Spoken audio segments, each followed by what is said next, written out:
What were you doing in 1986? Many children, like those seen here in Brixton, South London, were busy recording what life was like.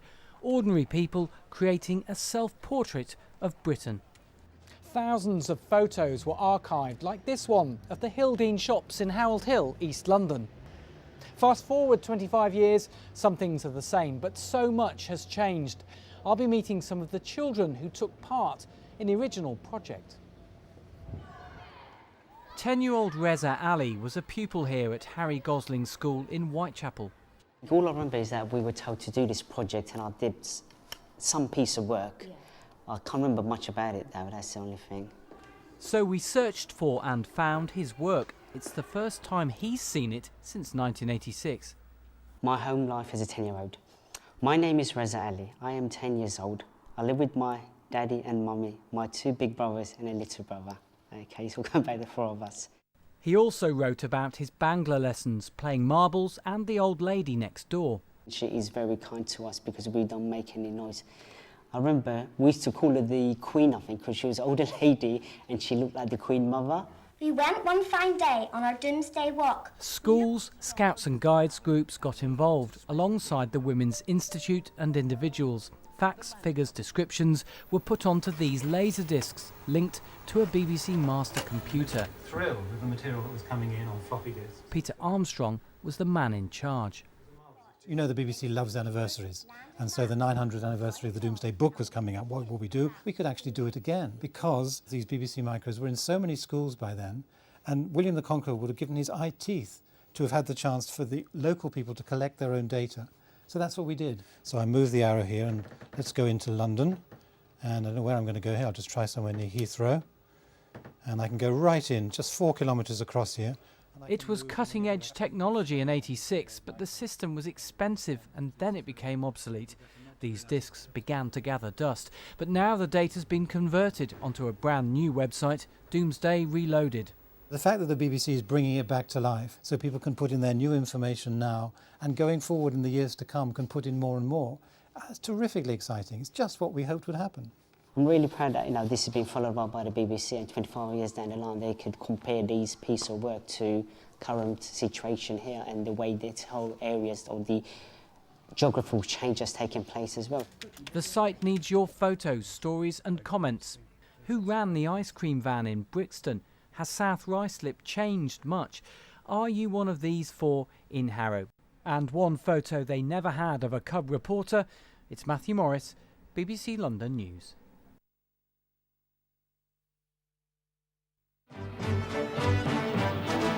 News stories in 1986, some about people and problems that are still with us now.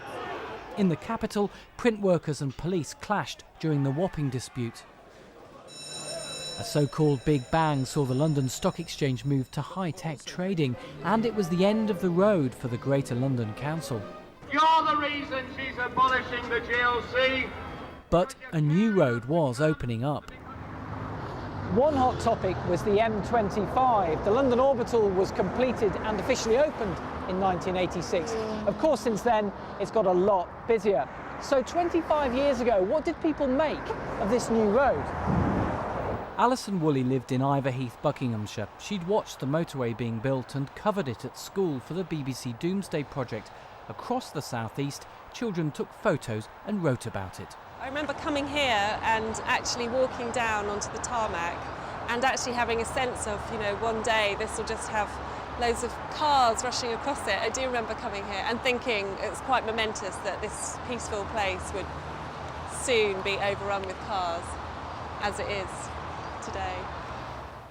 Mrs. Thatcher, opening the final 8 miles this morning, had no time for those who said the road was too small and that it was a disaster.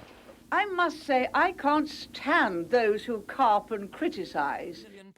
But all around the M25 some were criticising, while others were in favour. We asked Alison to take a fresh look at the work of her 10-year-old classmates. The motorway, which has gone through many homes, has ruined people's lives. Home Farm are worried that their house might fall into the motorway. The workmen have had to establish a friendly relationship with the people they are taking land from. But the road brought benefits to many. Bob Ogley was the editor of a local paper near the southeastern stretch. I'm very grateful to the inspector, the engineers, the construction workers for giving me so many good stories. I remember one chap was so excited about the M25, he was getting married. He decided to have a reception in a service station, and he hired a luxury coach, and he took all his wedding guests on the orbital motorway all the way round, where they were cheering all the way and drinking, presumably. The more sobering stories, of course, were about roadworks, as they still are. Sometimes it feels like the diggers have never been away. I wonder how many lanes there'll be in 25 years' time. Matthew Morris, BBC London News.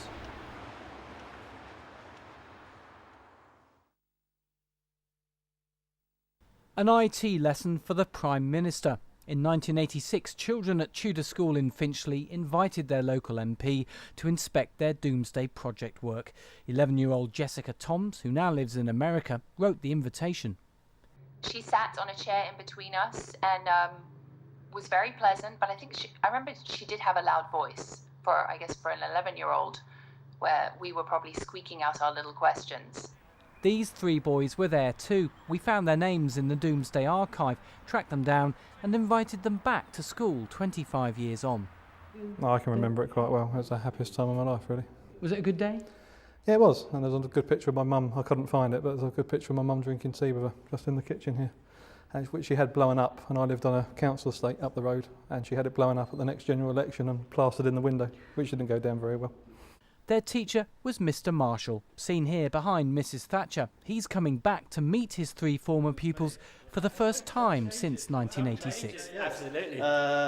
Dippin or Rajesh? Rajesh. This is incredible. Seeing these guys is quite emotional. The eyes are swelling up a little bit. There'll be celebrations in a bit, I think.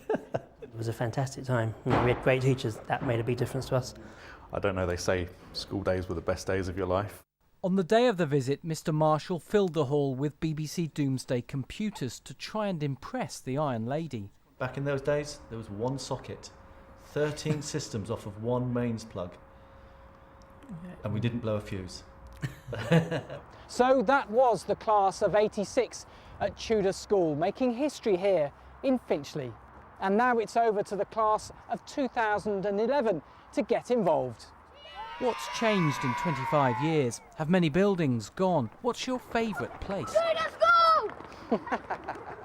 Updates can be submitted on the Domesday Reloaded website, with everything then being stored at the National Archives for future generations. This is fantastic if it's actually been retrieved and you can read it and search. It's wonderful to be a part of history. Everybody should be. Back in class. Very interesting. It's been a long day, and boys being boys, attention starts to wander, and all 3 get the giggles. Mr. Marshall must be thinking he is back in 1986. Important people here. So did I miss something there? So. No, it's just... It's as boring as he was at school, wasn't it? Who says history can't be fun? Matthew Morris, BBC London News, Finchley.